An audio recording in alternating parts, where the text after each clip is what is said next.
So, hi SAE, this is Firas Atiani. This video, I know I posted like 4 videos today, but this video is gonna be specifically for the technical stuff in terms of mixing. So what I've learned, let me start with saying that I started doing music on my own through a DAW, and then I was like putting up some stuff, and I was learning, and I was like composing on my own. I didn't know what is right and what is wrong, and then by the time that I got to this place, to this position today, um, it's there are a lot of things that you need to pay attention to. What I'm trying to say is, mixing wise, musical wise, and in music wise, and specifically I'm talking about like new modern day music. So I'm honestly and obviously, I'm seeking hip hop, right? So the genre is about snares and kick drum and hi-hats and claps, and in terms of melody, you need to find or compose a catchy melody that you can work on. So technical wise, my problems were when I put it when I add- when I whenever I added the kick, I would just add a kick, and the kick is not just a kick. You need the kick, you need the bright like cut, like boop, you know. You need that sound, and then you need an 808 sound or a bassy sound or a low frequency, if I may say, sound or sample of a sound that follows that poop, you know, because you don't want just like that bang on a low frequency surface, if I may say. This is my example. What I'm trying to say is, you can't just settle down with having, for the kick, you just can't have that, you know. I might sound crazy, but do you get what I'm saying? I'm going out of my way just to express what I'm trying to say. My phone is gonna die. Anyways, so you don't need just the kick sound. You need the kick followed by an 808, followed by a bass. You need it, and then you need to side chain that sound and that sound. You need to side chain the bass of the kick with the kick itself in a way that is like, this is what I'm working on, by the way. I'm working on a new project. I should not be talking about that, but yeah. They should be like equal and parallel, wave wise. When you look at them, is even if you're working in MIDI wise. So MIDI wise, you have like just these type of MIDI clips, but then if you turn it into an audio like track, and like you can see the waves, you need to see the kick wave. When the kick bangs, it's like poop, you know, and then the 808 is following at the same pace. So I had a problem with the kick. It's done now. I'm okay with it. I might be like coming up with new kicks, so I got that settled. And for the 808 wise and bass wise on its own, as it's a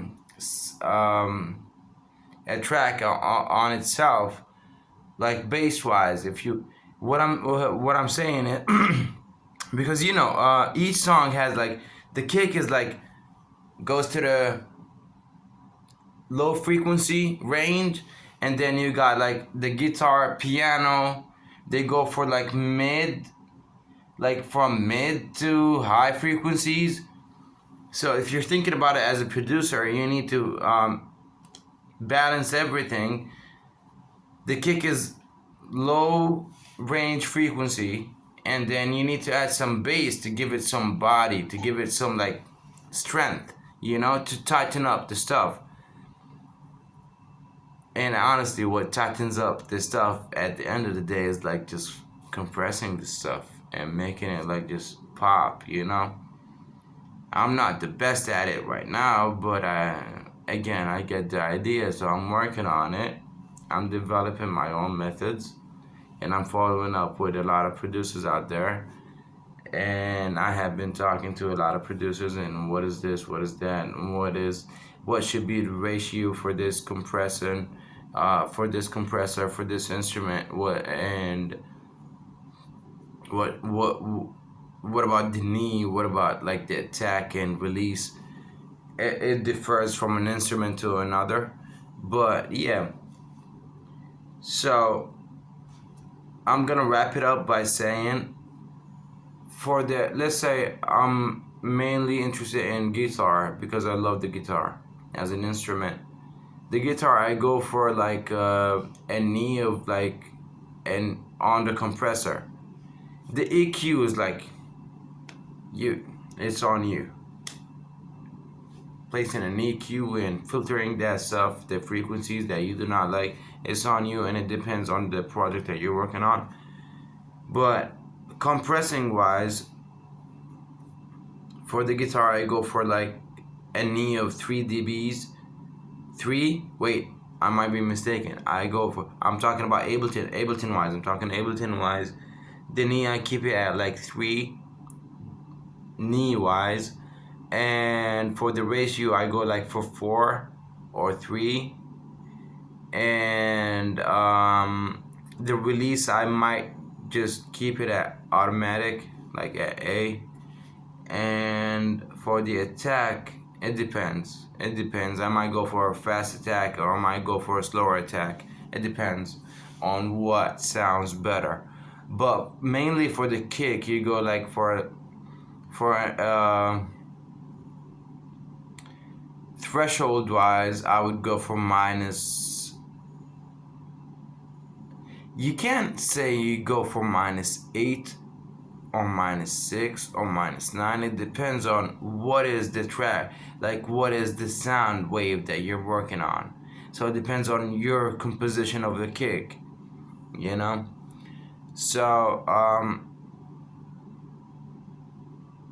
kick wise, I would go, let's say my personal experience, I would go for like -8 of the threshold, and then I would not boost the makeup gain or like the output gain. I would not boost that, because you can just control it on the track itself.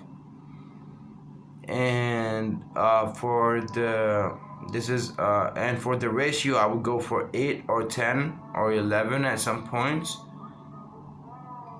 Knee, I would kill the knee. No knee is at 0. Sometimes I might defer, but that's up to me. I'm not gonna expose that, because it differs from a track to another. You might need more dynamics in it, you know. You might need that curve, you know. But most probably I go for the bang, so no knee, just go for that corner, you know. And this is ratio wise. And attack wise, I would go for like 30 milliseconds, which is, I think, is the fastest attack out there. You know, Ableton can do faster than that, but it's not gonna sound good. And for the release, you need to focus on the release, because you know you need to watch and focus on the wave, because you like, do you understand what I'm saying? Like this, by this finger I'm saying like the wave is going nothing but kick, and then like it goes down, kick by the gain reduction, and then it goes back to normal. So that curve of going back to normal, you need to control that for what you want, you know. So this is the kick. I had a problem with the kick. This is why I'm emphasizing on it, but I'm done with it. And I talked about the melody in guitar, because I focus on the guitar. For the hi-hats, you cut the low frequencies all the way, even you cut the mid frequencies, and you go for the high, almost like all the way high to the high frequencies. And I forgot the frequency range, but at some point you just cut down some specific frequencies that might add some like some bad sounds, like they're too like annoying if you listen to them within the hi-hats. And yeah, you take that out and you just EQ it like that. And compressing wise, it's you just follow the same rule and of what I did to the kick, but it's gonna be different. You're not gonna go for a higher ratio than the kick. I think I might be like mistaken. I do not know, but I'm at that stage right now. And for the snare you need. I think you need the snare because I come from a hip hop background, and this is what I'm trying to achieve. You need the snare to be the brightest. Like it needs to when you hear the snare, it needs to be, and like you need to hear it. You need to hear the clap loud and clear. But you don't want this bleed, like any kind of bleeding of a snare, or any kind of like noise sorry, I was gonna curse, but yeah, you get what I'm saying. The snare is like essential. And so you go, you just try your best to keep it sharp. Again, following the what I did to the kick, but different adjustments. And yeah, these are the essentials, and you can apply all of that on whatever instrument that you want. That's pretty much it. So technical wise, that's it. Like with mixing methods, I can talk about reverb more and how can you. Okay, let's talk about reverb. By the way, heads up, it might like just shut down while I'm recording because I have no charge left and I have no memory. I'm lacking memory on my phone. But yeah, reverb wise, it's either you send it to a bus or an aux. On Ableton, you send it to like a return track that you create, and you put a reverb on.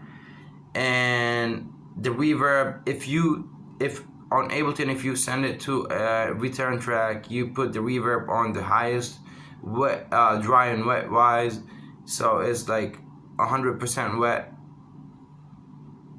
and 100% send from the original track itself for the instrument at first, so you can hear how the reverb is going at its most. This is how I do it. So all reverb, we're just talking all reverb right now, and now I can see the reverb 100%. I can hear it, if I may say, 100%. So I get like the best idea of what the reverb is going to be about. So I can tune that now with 100% wet and dry to wet, and 100% send from the original track to the reverb bus or aux or return track. And then I tune it pre-delay wise, chorus wise. Do I even need a chorus for the reverb? Do I even need a spin? Do I need to cut the low frequencies from the reverb? What is the size of it? What is the delay amount, scale, density, whatever, I tune that, and if I hear it at its most and it sounds good, I mean, it's not gonna sound good musical wise, but if it sounds good reverb wise, space wise, then I get it done. I save it and I go back to the original track. If it's an aux, or if it's being sent to a return track, and I lower the amount of send. Or if it's on the same track itself, I just lower the dry and wet. It's the same thing, I don't really know why people stress about it, but it does affect the CPU usage, and that's it. That's about it. So I really don't care about it that much.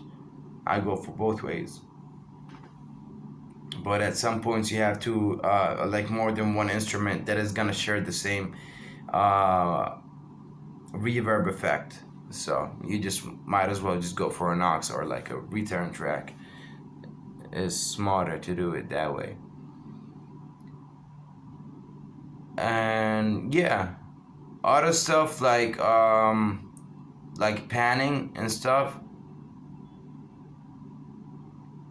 it depends on what do you want to, like, how do you want to pan it, and what instrument do you want to pan. Because sometimes if you pan an instrument, a backing instrument that is on a high frequency, and then you have the main melody on mid frequencies to high, in a kind of way, if you just pan the high frequency of the composed instrument that is on high frequency, and you just pan it, so you get a full taste of the main melody, which actually goes into the high frequencies. It goes there, it has a range, and its range from mid to high is conflicting, like, or like crossing the instrument that is mainly on high frequency that you're trying to pan.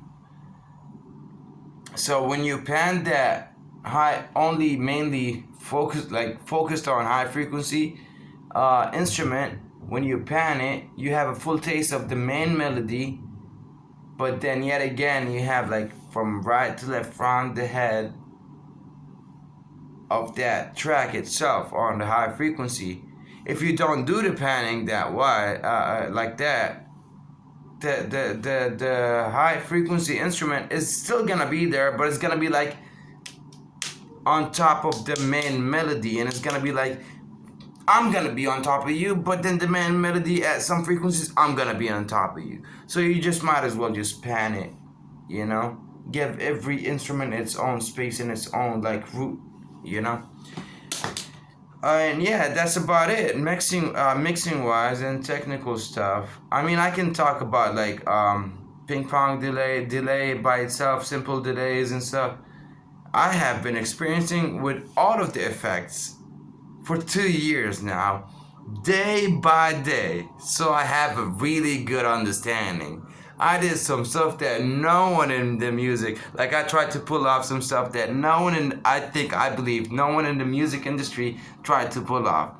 Some of them were good, some of them were bad, but I developed my own way and methods, so I'm okay with that. But yeah, technical wise, that's it. If you want me to talk about, like, the technical stuff about, like, working with consoles and desks and stuff, I mean, yeah, I'll make a video, but it's the same thing. You know how the desk operates, and and you need to pay attention to the inputs and outputs, and then you need to pay attention to assigning which one goes where, and how much of a send, how much of a, yeah, you know, it's easy stuff.